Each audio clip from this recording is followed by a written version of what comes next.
1460, o también puedes allí ingresar a nuestro sitio web estudielabiblia.com. Disfruta de este y otros materiales que sin duda van a llenar el corazón de esperanza. ¿Sabes que una de las cosas que más intriga al ser humano tiene relación con el futuro? Todos los seres humanos queremos saber qué cosa es lo que va a suceder. Y obviamente el enemigo de Dios ha colocado diversos caminos.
Para que el ser humano pueda elegir uno de esos caminos y de manera equivocada querer conocer el futuro. Hay personas inclusive que piensan que el destino de su vida, el futuro de su vida está en la astrología. Otras personas empiezan a estudiar otros métodos o van a consultar porque quieren saber, quieren conocer. Mas yo quiero decirte una cosa interesante. El futuro de nuestra humanidad, inclusive de nuestra vida, está registrada en este libro, la Biblia. Y tú lo tienes allí en casa. Probablemente no has dedicado tiempo para poder leerla. Aquí en este libro está tu origen, tu camino y tu destino. Este libro te va a decir cómo tener mejor calidad de vida, cómo poder tener un equilibrio físico, mental y espiritual, porque la salvación abarca todas las áreas de la vida. Entonces, ser cristiano no solamente es decir yo creo en Dios. Mi fe en Dios involucra mi alimento, mi vestimenta, mis acciones, mis motivaciones, mi vida, mi salud, todo lo que yo haga, todas las áreas de mi vida.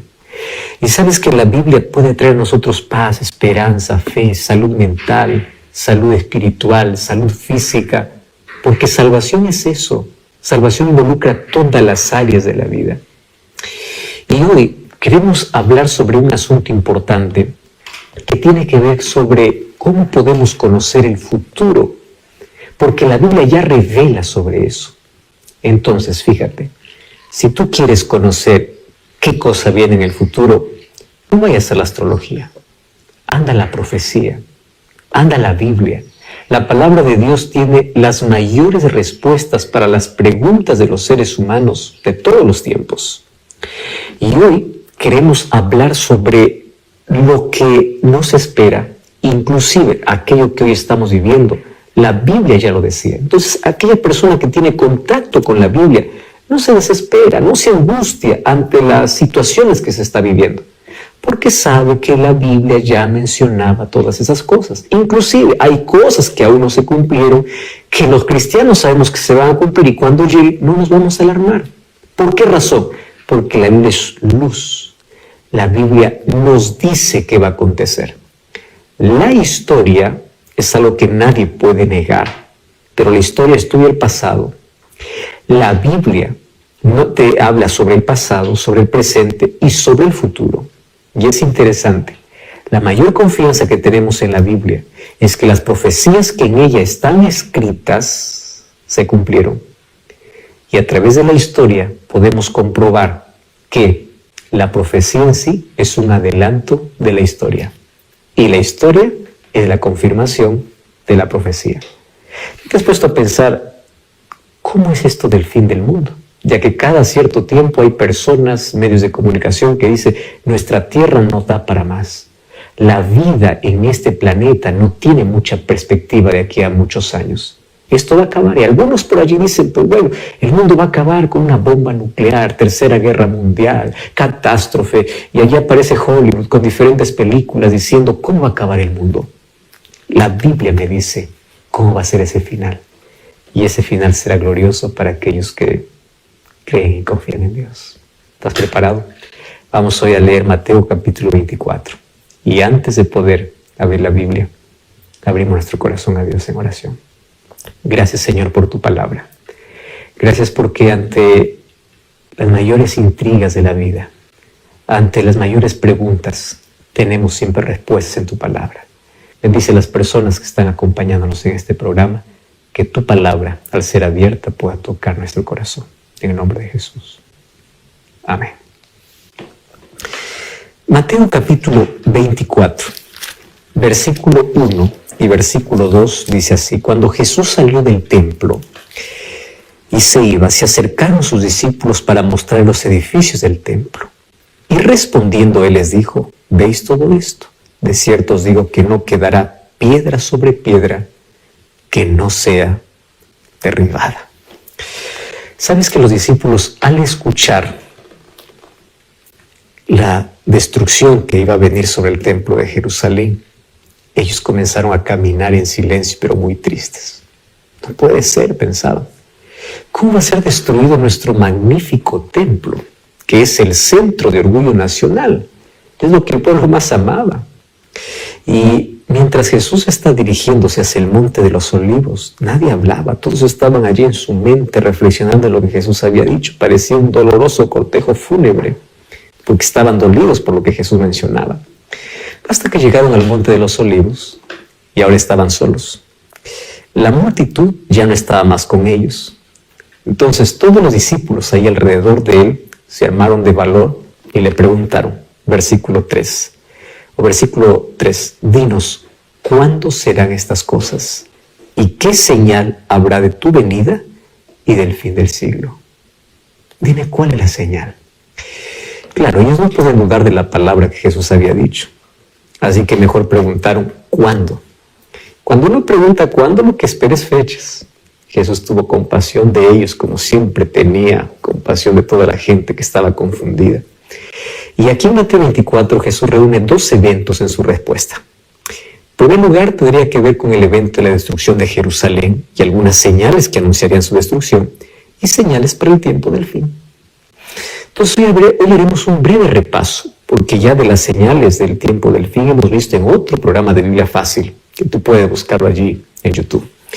Pero hoy vamos a ver de manera general lo que Jesús dice. Versículo 4 dice así: mirad que nadie os engañe. Así comienza Jesús. Y el término que se traduce aquí para engañar significa desviar de la verdad, conducir al error, descarriar, mentir. Y Jesús repite esto 4 veces en Mateo 24. Versículo 4, versículo 11, versículo 24. Ahora, ¿por qué? Porque el engaño será una característica sobresaliente en el tiempo del fin, antes del fin del mundo. El mundo estaría lleno de mentira. Inclusive personas tomando el nombre de Dios engañarán, con Biblia en mano estafarán a la gente que busca a Dios. A partir del versículo 5 y versículo 8 dice: muchos vendrán en mi nombre diciendo yo soy el Cristo, y a muchos engañarán.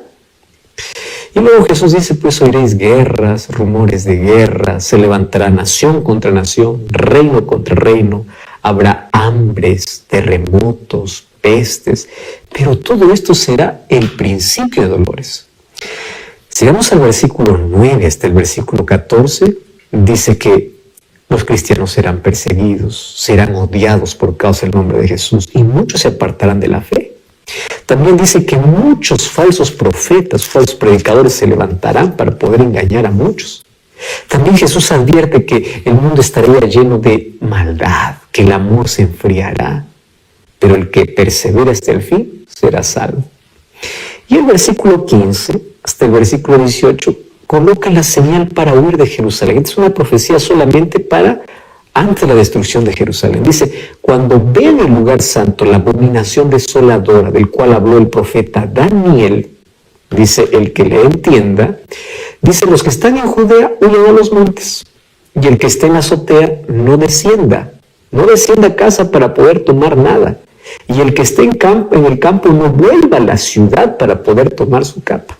¿De qué está hablando aquí? El profeta Daniel había anunciado que a la mitad de la última semana de la profecía de las 70 semanas o 490 años, a la mitad de la última semana se quitaría la vida al Mesías. Y luego pues restaría media semana, o sea, 3 años y medio, para que el Evangelio fuera predicado exclusivamente a Israel. Y ese periodo terminó en el año 34 con la muerte de Esteban. Eso ya vimos también en Biblia Fácil Daniel. Pero bueno, después dice Daniel que habrá una muchedumbre de abominaciones y vendrá el desolador hasta que venga la consumación y lo que está determinado se derrame sobre el desolador, dice Daniel 9:27.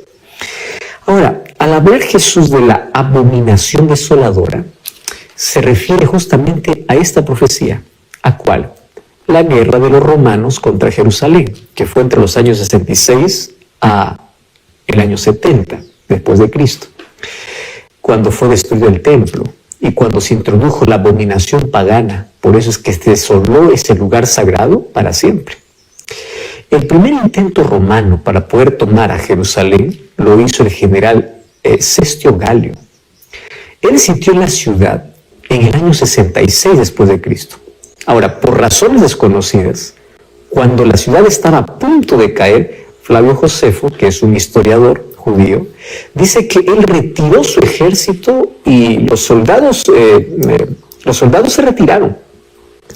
Ahora, en ese momento, la salida quedó totalmente sin control. O sea, aquellos que obedecieron a Jesús, aquellos cristianos tuvieron la oportunidad de huir y no volver.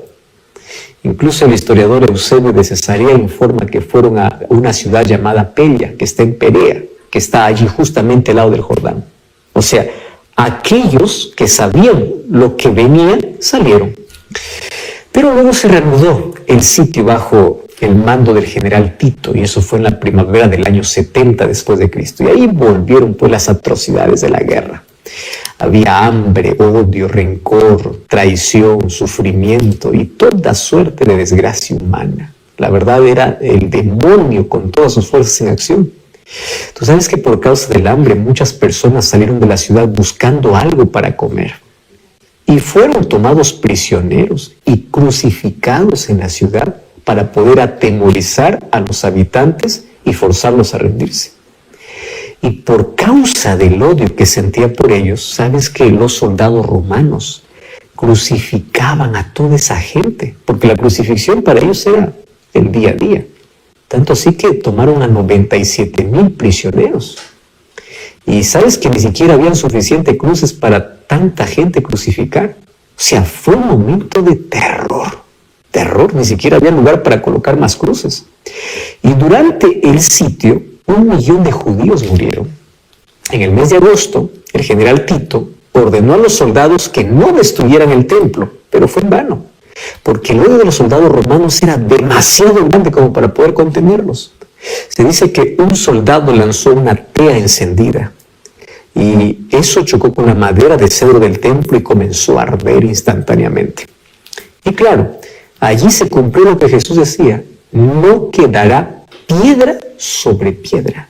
O sea, todo lo que Jesús anunció sobre la destrucción del templo y sobre el fin del mundo, pues se cumplió con la destrucción del templo de la ciudad de Jerusalén, se cumplió perfectamente. Ahora, ahí Jesús mezcla con las cosas que sucederán antes del fin del mundo. Por eso es que aquí hay dos cosas que Jesús menciona. Primero, anunciar la destrucción de Jerusalén y después, obviamente, las señales del fin del mundo. Inclusive allí Jesús menciona, dice: orad para que vuestra huida no sea en invierno ni en sábado. ¿Y por qué? En sábado porque van a quebrantar el cuarto mandamiento. El cuarto mandamiento ordena santificar el sábado. ¿Tú sabes cuándo fue la destrucción de Jerusalén? 40 años después. de que Jesús resucitó. O sea, Jesús estaba diciendo, 40 años después de la resurrección, el sábado continuaría siendo sagrado para todos los hijos fieles, así como lo fue para el pueblo judío. ¿Te das cuenta que algunos que dicen que el sábado fue abolido en la cruz no tiene lógica cuando leen este texto?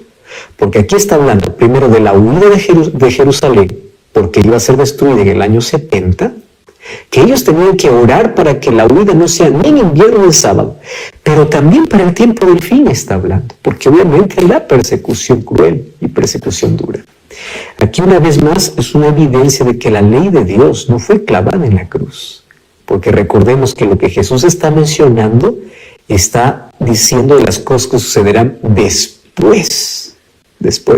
Y dice que después de que Jesús resucitó, obviamente. Dice que habrá una grande tribulación cuando hubo desde el principio del mundo hasta ahora. Y recordemos cómo Roma comenzó a perseguir a los cristianos. Y la Roma papal por 1260 años. ¿Recuerdas que Roma papal comenzó toda su hegemonía en el año 538, cuando comenzó allí la supremacía papal, y terminó el año de 1798, cuando por orden de Napoleón Bonaparte, allí el general Berthier tomó prisionero al Papa Pío VI, y allí acabó todo su poder. Eso ocurrió en Francia.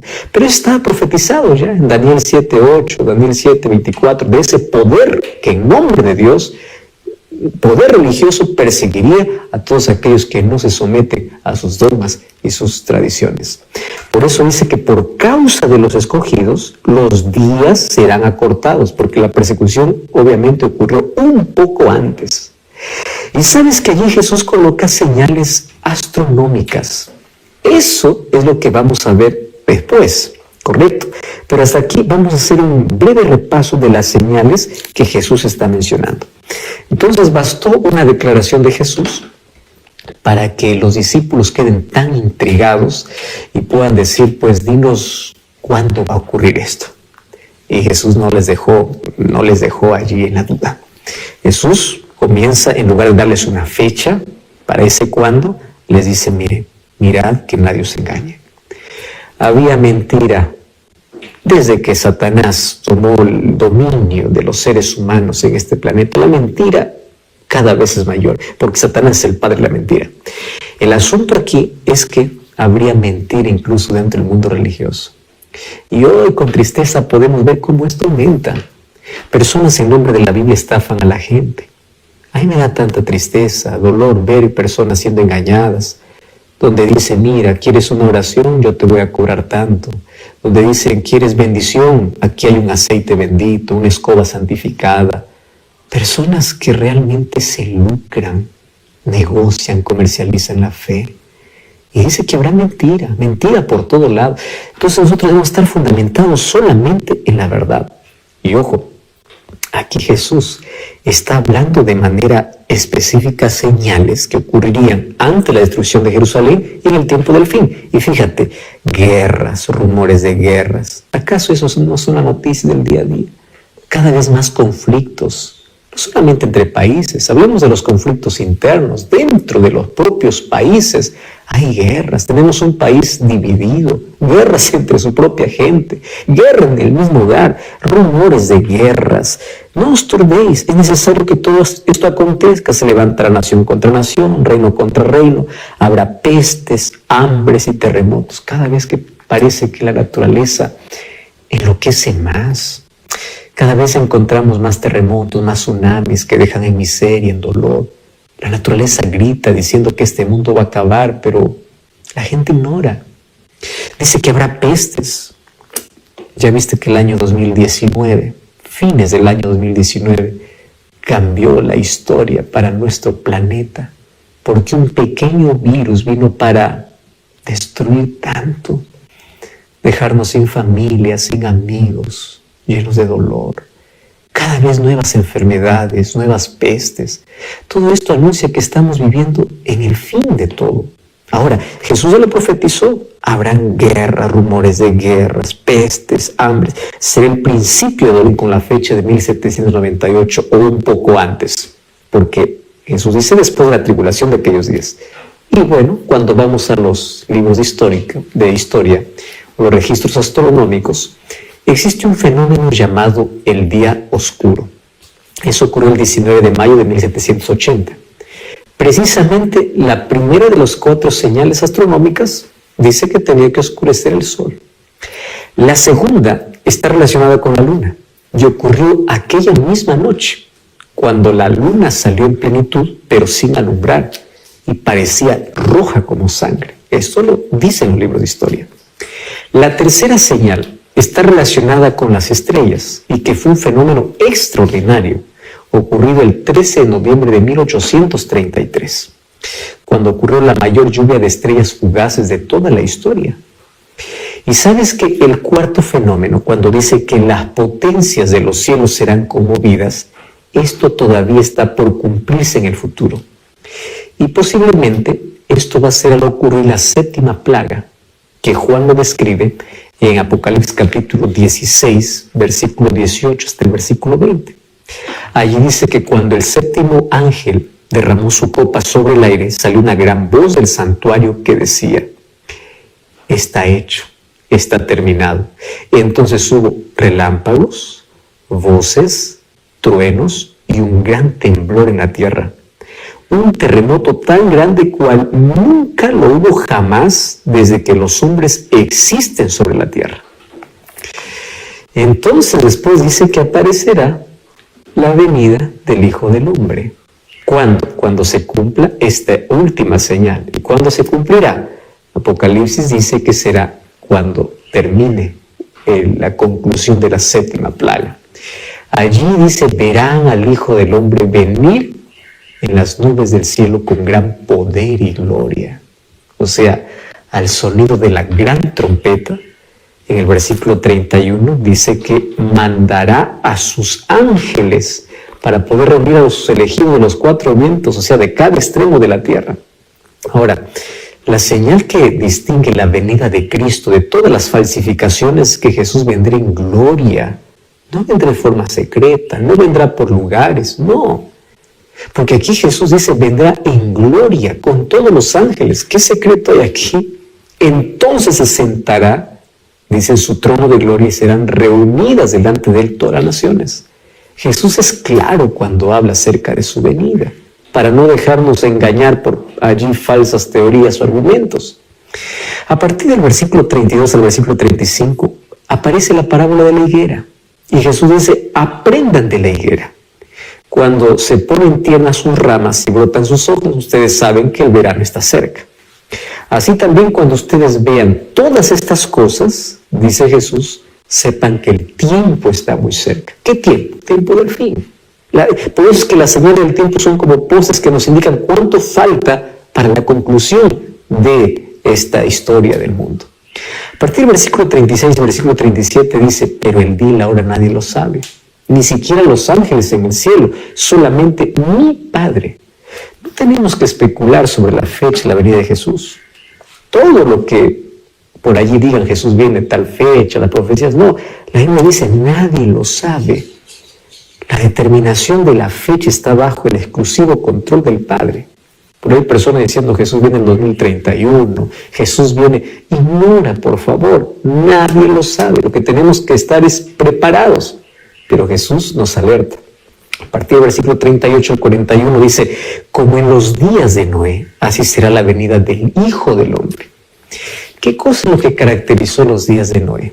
Una sociedad inmoral, llena de violencia, de corrupción. Y eso se volverá a repetir. Hoy ya lo estamos viviendo, ¿verdad? Primero, esa generación no sabía lo que ocurría. Ahora, ellos sabían de la venida del diluvio. Conocían porque allí Noé los predicaba, pero a nadie le importaba. 120 años Noé predicó, pero para ellos esto fue una locura, algo extraño, algo ajeno a su vida. Ellos siguieron con su rutina, dice, comiendo, bebiendo, dándose en casamiento, es más, burlándose de Noé. ¿Acaso hoy la gente no sigue sus propios caminos sin importar la venida de Jesús? Segundo, su imaginación estaba siempre buscando la manera de cómo practicar el mal. Hoy el ser humano usa su inteligencia para el mal. Por eso Génesis 6:5 dice que Dios vio la maldad sobre la tierra era mucha. Estamos hablando de la generación de Noé. Todos sus pensamientos eran de continuo solamente el mal. Número 3, sus pasiones eran violentas y siempre estaban en constante guerra entre ellos mismos. Génesis capítulo 6, versículo 11 y 13 dice que la tierra se corrompió delante de Dios y estaba llena de violencia. Y más adelante es donde Dios le dice a Noé, le dice, yo he decidido poner fin a todo esto porque la tierra está llena de violencia a causa de ellos. Entonces yo voy a destruir la tierra. Y ahí ocurre el diluvio. La palabra violencia puede traducirse así como una actividad guerrillera entre ellos mismos. Y hoy eso es lo que vemos. Dolor, violencia, corrupción, inmoralidad.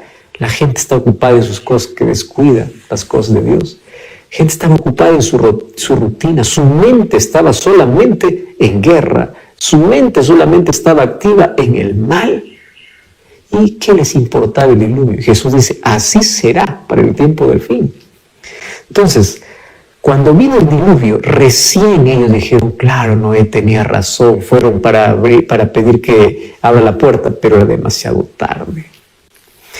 Mira, y tomando esa ilustración, Jesús dice, entonces dos estarán en el campo, uno será tomado y el otro será dejado.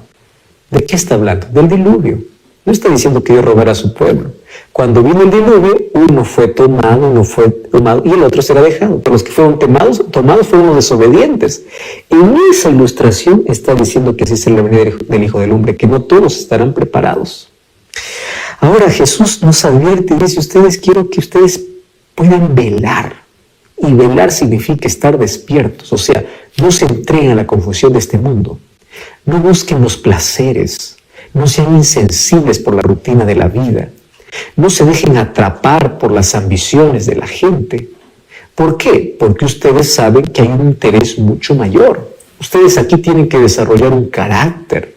Ustedes aquí tienen que establecer una forma espiritual de vida que les haga fuertes para poder enfrentar las angustias del tiempo del fin. Ustedes tienen que cuidar, así como un padre cuida de su casa. Porque aquí Jesús coloca la ilustración. Si un padre de familia sabe que va a venir un ladrón a robar a su casa, él no duerme. Así ustedes tienen que estar velando. ¿Y qué cosa significa velar? Orar. Significa estar en comunión con Dios. Significa prepararse constantemente. No estar alarmados, sino preparados. Preparados por la venida del Hijo del Hombre. Y a partir del versículo 45 hasta el versículo 51, Jesús dice que tenemos que orar y que tenemos que trabajar. Y aquí coloca una parábola, así como el siervo prudente, quien dejó a su señor encargado a sus consiervos. Tenía que darle comida apropiada a su tiempo. Así Jesús dice, ustedes tienen que obrar, tienen que predicar el Evangelio al mundo entero, porque el Evangelio es la última señal, según Mateo 24:14. Y tiene que llegar, según Apocalipsis 14:6, a toda nación, tribu, lengua y pueblo, o sea, a todo el mundo. Por eso Mateo 24:14 dice, será predicado este evangelio en todo el mundo para testimonio de todas las naciones, y entonces vendrá el fin. Entonces Jesús me enseña a estar preparado, orando, velando y trabajando. Muy bien.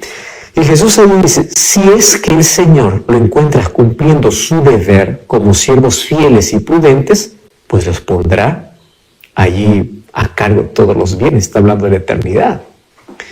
Y ahí Jesús continúa diciendo, pero ¿qué sucederá allí con el siervo malo? El siervo malo, ¿qué cosa dice en su corazón? Oh, mi Señor se tarda en venir. Él está atrasado, postergado su venida. Yo voy a hacer aquí lo que quiero, voy a divertirme, voy a distraerme. Y allí comienza a descuidar lo que tiene que hacer. Pero este pobre hombre no sabe lo que está haciendo y será terrible para él. Porque allí Jesús dice, porque cuando el Señor viniere en la hora que menos lo espera, pues recibirá su recompensa. Su recompensa no es buena. Entonces Jesús enseña a estar preparado como un siervo prudente, porque al que es necio, al que es insensato, será condenado por ser infiel. Ahora fíjate, todos nosotros tenemos esa revelación, tenemos esa luz. Ahora, cuando cuando Jesús habla acerca de su venida, es muy clara. Primero, las cosas que suceden antes, porque las señales son como postes que nos indican cuán cerca estamos. ¿Alguna vez tú has hecho un viaje? En ese viaje vas a encontrar postes diciendo falta tantos kilómetros para llegar a tu destino. Cada señal que se cumple es un poste que te dice falta menos. Muy bien, pero ¿qué cosa es lo que sucede? Jesús dice, tú tienes que estar preparado. Y cuenta allí varias parábolas. ¿Para qué? Para estar preparado. La parábola de la higuera. Mira, la higuera te enseña esto. Así tú también tienes que estar preparado cuando veas estas cosas. No te lamentes, levanta la cabeza y levanta con alegría, porque el fin cada día está más cerca. Y allí Jesús nos advierte que su venida será como en los días de Noé. Y es interesante la comparación que Jesús hace de su venida como en los días de Noé. Tú sabes que antes que llegue el diluvio, Noé no se cansó de predicar. Noé hoy representa a la iglesia, al pueblo de Dios. No se cansa de proclamar y proclamar. Pero sabes que un día aquella voz que te suplica y te llama será silenciada. Porque un día Noé entró en el arca. ¿Tú sabes cuántos días estuvo Noé dentro del arca antes de que venga el diluvio? 7 días. La gente seguía burlándose afuera. Y dice que Dios cerró la puerta. Y cuando Dios cierra, nadie abre. Lo mismo ocurrirá con la predicación del Evangelio. No toda la vida te suplicarán. No toda la vida habrán programas de televisión diciendo arrepiéntete. No toda la vida alguien te invitará para ir a la iglesia. No toda la vida el Espíritu Santo convencerá de pecado. Porque un día también la puerta se cerrará en el cielo. Y eso se llama el cierre de la gracia. Y cuando se cierre esa gracia en el cielo, no habrá más perdón para nadie. Así como Dios cerró la puerta antes del diluvio, Dios cerrará su gracia antes de su venida. Pero la gente estaba tan descuidada allí en sus cosas, en sus distracciones, que descuidaron lo más importante. Ahora fíjate, con esto te quiero decir que te descuides de las cosas de la vida. Pero ¿qué es lo más importante? Tú te puedes llenar esta vida de carros, de posesiones, de tierras, de dinero. Te mueres, acabó todo. ¿Para quién queda todo eso? ¿Comprendes? Cuando tú descuidas lo eterno, todo lo que almacenes en la vida acaba, todo termina, todo tiene un fin, todo tiene una fecha de vencimiento, todo pasa. Ahora, cuando tú te enfocas en las cosas de Dios, aquí la vida puede terminar, pero te vas a morir con esperanza de que vas a resucitar para una vida eterna. Por eso es que nuestra atención debe estar más en las cosas de Dios y no en las cosas efímeras, porque estas cosas terminan, son fugaces. Nuestra vida es tan corta, pero también es suficiente para decidir por la eternidad. Hoy es el momento de escuchar ese mensaje. Y Jesús dice que su venida, lo dice de manera clara, será visible, no será en secreto. Vendrá con todos sus ángeles, su venida será gloriosa. Pero termina el capítulo 24 diciendo, yo quiero que ustedes estén preparados. No quiero que por la demora ustedes digan, mi Señor se tarda en venir, voy a vivir como yo quiero, voy a hacer lo que yo quiero, los negocios que yo quiero. No, no dice eso. Tienes que estar vigilante, orando y obrando, orando y trabajando. Y después Jesús me va a enseñar 3 maneras de poder estar preparado para su venida. Y eso es lo que veremos a continuación.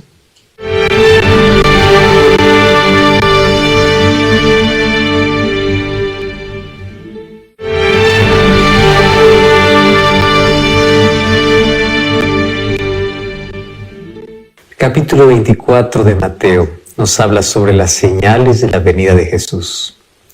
Y es interesante cómo habla sobre qué sucederá antes, cómo será la venida de Jesús y cómo debemos estar preparados.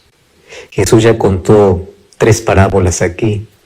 Cómo tenemos que estar orando, velándose, estar despiertos y estar preparados cada día. Y esa preparación, Jesús concluye a partir del versículo 45 en adelante y dice, no seáis siervos infieles o siervos imprudentes. Y voy a hablar en este momento sobre quién es un siervo infiel para que luego Jesús nos enseñe cómo ser fieles. Un siervo infiel, dice aquí el texto bíblico, que es aquel que dice, mi Señor se tarda en venir. Así que como él no lo espera, hace su vida, va por donde él quiere, entonces piensa de que la venida de Jesús será muy en el futuro. Y ese infiel no se da cuenta que cuando venga su Señor, él no va a estar preparado. Entonces ahí viene la pregunta, ¿cómo es que nosotros podemos estar preparados para la venida de Jesús? Y sabes que el capítulo 25, Jesús cuenta 3 parábolas sobre cómo debemos estar preparados. Son parábolas muy conocidas, pero cuán importante para que nosotros podamos entenderlas y poder hacer nuestra preparación de vida. A partir del versículo 1 hasta el versículo 13, Jesús habla de la parábola de las 10 vírgenes. A partir del versículo 14 al verso 30, habla de la parábola de los talentos. Y del versículo 31 hasta el versículo 46, habla acerca de la parábola del juicio de las naciones, donde hay una separación de las ovejas de los cabritos. En estas 3 parábolas hay 3 lecciones que necesitamos comprender. La parábola de las 10 vírgenes era una historia común. Probablemente mientras Jesús estaba explicando eso, ya era el atardecer. Y allí, cuando el sol les estaba ocultando, justamente se estaba celebrando una boda. Las bodas orientales tienen algunas costumbres muy especiales. Todos aquellos que van a una boda, obviamente tienen que llevar sus lámparas porque no había alumbrado público y no había alumbrado eléctrico, no había electricidad en ese tiempo. Así que la luz era necesaria. Sin luz no había fiesta. Pero la novia siempre elegía 10 señoritas, que para nosotros podría llamarse damas de honor, o pajes, o personas que acompañarían a la novia en el trayecto mientras el novio viene a sacarla de su casa. En ese contexto, Jesús cuenta esa parábola y dice, miren, yo les voy a contar que el reino de los cielos será semejante a 10 vírgenes que tomando su lámpara salieron a recibir al esposo. Resulta que 5 de ellas eran prudentes y 5 insensatas. ¿Cuál es la diferencia entre la prudente y la insensata? Todas tienen lámparas. La diferencia es que las prudentes tienen más aceite que las otras. Lámpara aquí en las Sagradas Escrituras representa la palabra de Dios. Salmo 119, 105 dice, lámpara es a mis pies tu palabra y lumbrera mi camino. Y el aceite representa el Espíritu Santo. Primera lección espiritual. ¿Cómo nos preparamos para la venida de Jesús? Con una preparación personal que tiene que ver con la lámpara y que tiene que ver con el aceite. O sea, una comunión diaria. Todos los días necesitas la lámpara y el aceite. Por eso todos los días necesitas abrir la Biblia y necesitas orar. La manera como nosotros permitimos que el Espíritu Santo llene nuestra vida, cómo permitimos que el Espíritu Santo transforme nuestro carácter, trabaje, haga su obra en nosotros, es a través de la oración y a través del estudio de la Biblia. No existe comunión sin eso. Ahora préstame atención. Resulta que hay algunos que pueden poner una lámpara, pero si no tienen aceite de nada sirve. Y ahí está la diferencia entre prudente y insensato. Tanto así que cuando llega el esposo a medianoche, dice que todos estaban durmiendo. Pero cuando se despiertan, solamente podrían tener luz aquellas que tenían lámpara y aceite. Así que las imprudentes le dijeron, por favor, danos un poco de tu aceite. Y ellos le dijeron, no, vayan a comprar. ¿Qué cosa está enseñándome Jesús aquí? La experiencia con Dios no se puede comprar, no se puede vender, no se puede alquilar, no se puede. Es personal y es diaria. Entonces, ¿cómo me preparo para abrir a Jesús? Diariamente, teniendo la lámpara y buscando el aceite que es el Espíritu Santo. Esa es la preparación personal. Pero a partir del versículo 14 hasta el versículo 30 me habla de otro tipo de preparación. Junto con la personal tiene que haber una preparación misional. ¿Y qué cosa es la preparación misional? En la primera parte yo me preparo para el reino de los cielos. Pero en la segunda parábola, Jesús me enseña a preparar a otros para el reino de los cielos. Porque sabes que tener el Evangelio en la vida es como tener la medicina para librarnos de la muerte. Así que el mayor índice de egoísmo en todo creyente es tener la medicina y dejar muriendo a aquel que la necesita. Tú tienes el Evangelio, comparte. Y para eso Dios te dio dones y talentos. Por eso viene la parábola de los talentos. Usa tus capacidades, usa tus dones, usa tus habilidades para dar honra a Dios y para proclamar el Evangelio. Comparte con otros. Eso me enseña porque finalmente Dios me pedirá cuenta de todos los dones, todos los talentos que Él me ha dado. Las cosas que Él ha colocado en mi vida, las habilidades y capacidades deben ser para honrarlo y para predicar el Evangelio. Y la tercera parábola, a partir del versículo 31 hasta el versículo 46.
Habla sobre el juicio. Y en ese juicio dice que habrán dos grupos. Y aquí está comparando las ovejas y los cabritos. Ovejas son aquellos que van para el reino de los cielos y los cabritos serían aquellos infieles, impíos o aquellos que no se prepararon para el reino de los cielos. ¿Qué cosa me enseña aquí Jesús? Que mi preparación tiene que ser primero personal, mi búsqueda diaria con Él. Segundo lugar, preparar a otros. Y en tercer lugar, mientras yo vivo aquí, necesito servir. Necesito amar como Jesús amó. Necesito servir como Jesús sirvió. Eso significa que los seres humanos y los cristianos especialmente sí somos responsables las veces que ignoramos a las personas que viven en necesidad.